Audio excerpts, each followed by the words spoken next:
চার ছক্কার বন্যায় ভেসে গেল বিসিবির সকল সমালোচনা। সিলেটের 191 রানের টার্গেট টপকে বাজিমাত শান্ত রাজশাহীর, ব্যর্থ ইমন আফিফের দুর্দান্ত ব্যাটিং।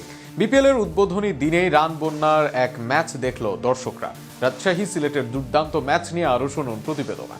প্রথমে ইমন ঝড়, এরপর বড় ভাই শান্তর মার। সিলেটে প্রথম দিনের প্রথম ম্যাচেই পয়সা উসুল high voltage high scoring match দেখল দর্শকরা। সিলেট আন্তর্জাতিক ক্রিকেট স্টেডিয়ামে টস জিতে আগে বোলিং করার সিদ্ধান্ত নেন রাজশাহীর অধিনায়ক নাজমুল হোসেন শান্ত। আগে ব্যাট করতে নেমে দারুণ শুরু পায় সিলেট, তবে 15 বলে 3-4 ও 2-6 28 রান করে আউট হন পাকিস্তানি ওপেনার সাইম আইয়ুব। এরপর হজরতুল্লাহ জাজাইকে সঙ্গে নিয়ে 36 রানের জুটি করেন রনি তালুকদার, তবে 20 রান করে ফিরে যান আফগান হজরতুল্লাহ জাজাই। এরপর ক্রিজে এসে ঝড় তোলেন পারভেজ হোসেন ইমন।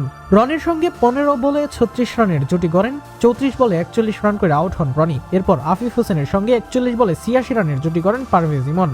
আফিফ 19 বলে 33 রান করে আউট হলেও 65 রানে অপরাজিত ছিলেন পারভেজ ইমন। 33 বলের ইনিংসে ছিল 4টি 4 ও 5টি ছক্কা হাঁকান তিনি।